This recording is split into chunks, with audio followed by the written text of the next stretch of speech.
দুটো দিন আমাদের মাথার ওপর দিয়ে কী ঝড় অবস্থা গেল, তা তোমাদের সঙ্গে সেটাই ভিডিওটা শেয়ার করছি। তা 2 দিন 3 দিন যাওয়ার পর আজকে এখনও অবস্থা খুব একটা ভালো নেই, চারিদিকে তুষারপাত। তোমাদের ভিডিওটা দেখানোর চেষ্টা করছি। তা এর মধ্যেও আমাদের কাজ করতে হবে, বসে থাকলে আমাদের চলবে না, বাড়ির সংসার আমাদের চলবে না। তার মধ্যে আমরা কাজ করছি কষ্ট মষ্ট। তা আমরা যেখানে থাকি সেই রুমও তোমরা দেখতে পাচ্ছ কী অবস্থায় পড়ে রয়েছে।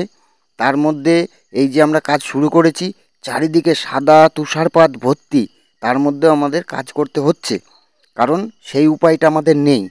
দেখতেই পাচ্ছ পুরো লাইভ ভিডিওটা তোমাদের সঙ্গে শেয়ার করছি এই কারণে তোমরা নিজেরাই দেখতে পারবে যে কী অবস্থা। চারিদিকে শুধু সাদা সাদা আর সাদা, মানে এত অবস্থা, মানে আমাদের যেরকম ঠান্ডা লাগছে তেমনি তুষারপাত পুরো ভিজে যাচ্ছি।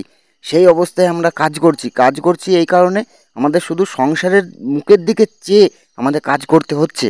তা চলো তোমাদের আরও মানে লাইভ ভিডিওটা দেখানো যাক, কেমন অবস্থায় আমরা রয়েছি আর কেমন অবস্থায় আমরা কাজ করছি, তা দেখলেই তুমি বুঝতে পারবে।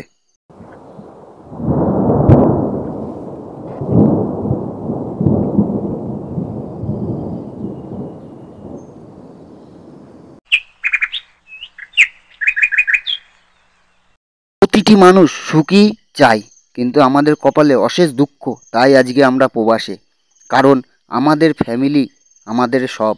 কারণ আমরা যদি অকেজো হয়ে যাই তাহলে আমাদের ফ্যামিলিও অকেজ হয়ে যাবে। তাহলেও আমাদের কর্ম করতেই হবে, নাহলে বাঁচবে না কেউই। সকল বন্ধু আমাকে সবাই সাপোর্ট করো, পারলে আমার চ্যানেলটাকে সাবস্ক্রাইব করো, আর লাইক কমেন্ট করতে কেউ ভুলো না।